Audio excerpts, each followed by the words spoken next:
Thank you, thank you. I'm so grateful to be here with you today. I was just up in Hansel Valley where this proposed Bach-Taylor County data center is proposed to be built. I'm with Shannon, it's not going to be built there. But I want to tell you what I saw. So many sago lilies, and globe mallows, and flowering cacti, and pronghorn moving across the valley, and rabbits,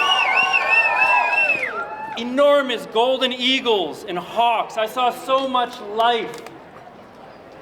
And I stood on a ridge staring across the Great Salt Lake, and I felt so fortunate to be in a place that constantly stuns me with beauty.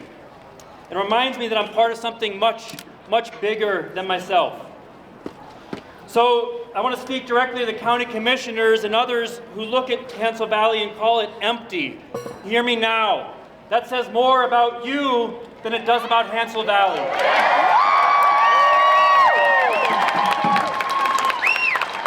If you know those people, tell them to go out there.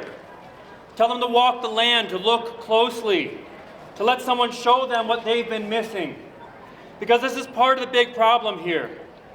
There's too many powerful people who are willing to see anywhere as empty and expendable if it can make them money.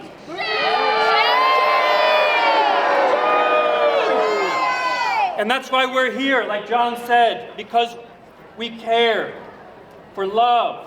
We're going to protect it. These data centers carry consequences that extend far beyond even their enormous footprints.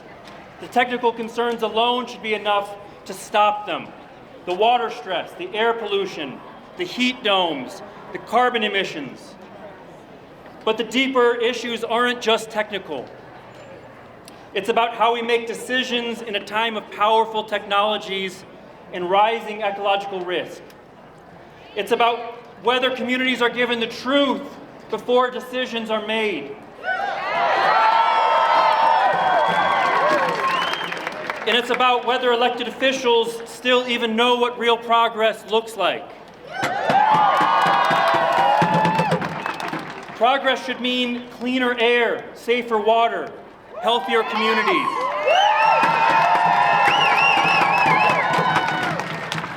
Progress should mean that the people who carry the risk have a real voice in the decision. And progress should mean that when we build something powerful, we do it with care and humility and responsibility. So I want your help for a moment here. When I describe what we are being asked to accept, I want you to answer with the truth.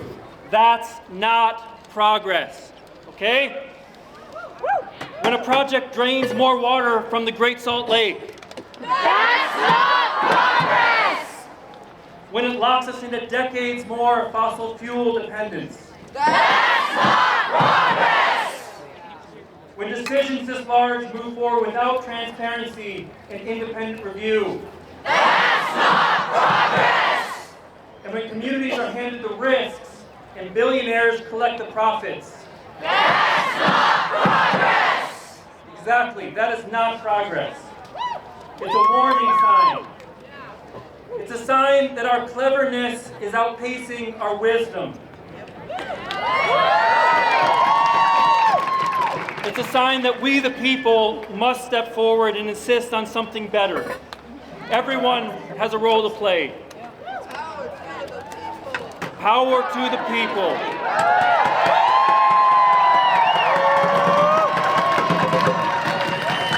Public pressure matters.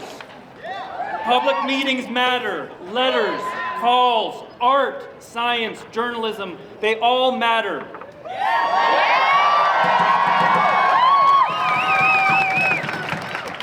I can't tell you what your role should be, but I'm here to ask you to look deep inside.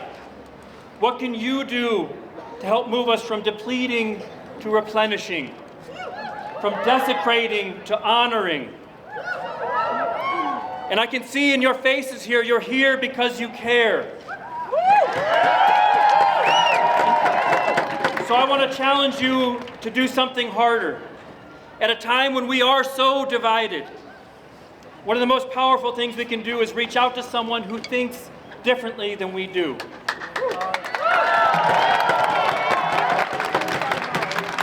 Not to win an argument, not to shame, not to prove a point, but to ask with real curiosity, what are you most worried about?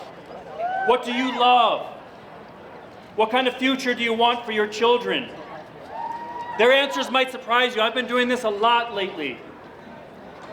This week, choose one person outside of the normal people you talk with, a neighbor, a coworker, a farmer, and talk with them about what they care about. Tell them what you care about. Look for the concern you share. Maybe it's water, maybe it's health, maybe it's the kind of world we're leaving behind. But call these people in, because we cannot protect a shared future if we no longer how to speak with one another.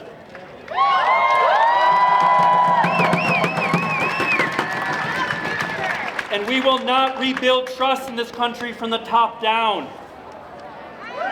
We will rebuild it person by person, conversation by conversation, community by community. That's how a better future becomes possible. We keep showing up. We tell the truth. We listen with an open heart. We insist that technological power be guided by human values, care, fairness, honesty, and a love for the living world.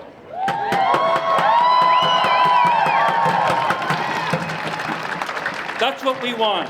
We want children to look back and know that when the pressure was intense and the money was loud, people stood up for them.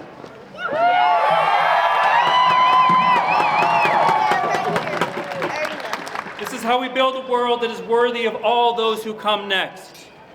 We didn't inherit this earth from our ancestors. We borrow it from those who come next.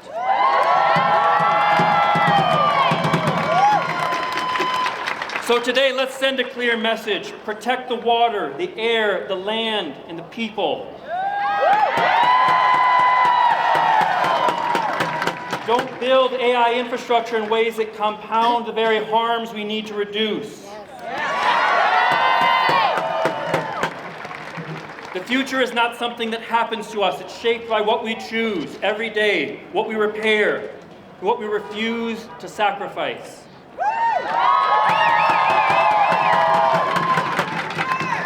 And today, together, we are choosing a future rooted in care, a future with clean air, a future with living deserts, a future with honest government.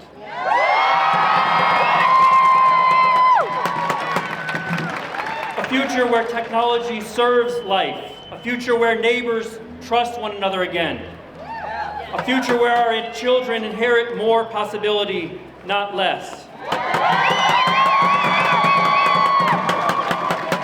And when some billionaire tries to sell us harm and call it progress, we know what we're going to tell them. That's not progress! Thank you.